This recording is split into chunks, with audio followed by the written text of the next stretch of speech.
যুদ্ধ থামছে না, বরং আরও গভীর এক ফাঁদ পাচ্ছে তেহরান। লক্ষ্য একটাই, ডোনাল্ড ট্রাম্পকে রাজনৈতিকভাবে সম্পূর্ণ ধ্বংস করে দেওয়া। আর সেই ফাঁদের নাম নভেম্বরের মার্কিন মধ্যবর্তী নির্বাচন।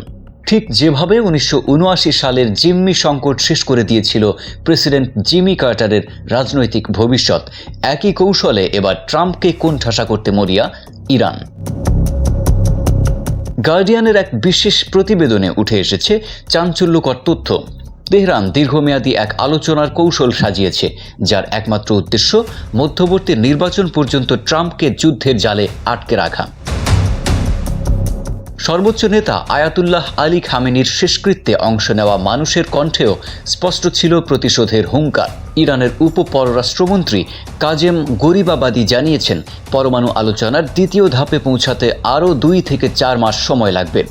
আর এই দীর্ঘসূত্রিতাই ট্রাম্পকে ফেলছে এক ভয়ঙ্কর দ্বিমুখী সংকটে। যুদ্ধ চালিয়ে গেলে তীব্র হবে রাজনৈতিক ও অর্থনৈতিক চাপ, আর পিছু হটলে ভাঙবে নির্বাচনী মঞ্চে দেওয়া কড়া প্রতিশ্রুতি। ইরানের সাবেক কূটনীতিক মোস্তফা জাহরানির বিশ্বাস, নির্বাচনে পরাজিত হলে বাধ্য হয়েই আলোচনার টেবিলে আসবেন ট্রাম্প। তবে ঠিক উল্টো মত তেহরান বিশ্ববিদ্যালয়ের অধ্যাপক নাসের হাদিয়ানের। তার মতে অপেক্ষা নয়, এখনই চাপ প্রয়োগ করে ছাড় আদায় করা উচিত ইরানের। আর এই উত্তেজনার আঁচ এবার সরাসরি আছড়ে পড়েছে বিশ্ব বাণিজ্যের গুরুত্বপূর্ণ শিরা হরমুজ প্রণালীতেও।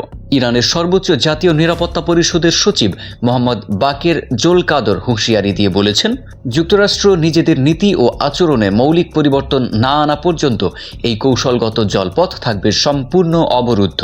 তেহরানের দাবি স্পষ্ট, আঞ্চলিক আগ্রাসন বন্ধ করতে হবে, প্রত্যাহার করতে হবে সব মার্কিন সামরিক উপস্থিতি, তুলে নিতে হবে অর্থনৈতিক অবরোধ, আর অতীতের আগ্রাসনের জন্য দিতে হবে পূর্ণ ক্ষতিপূরণ। জব্দ করা $1000 কোটি সম্পদও অবিলম্বে ও নিঃশর্তভাবে ফিরিয়ে দেওয়ার দাবি জানিয়েছে তারা।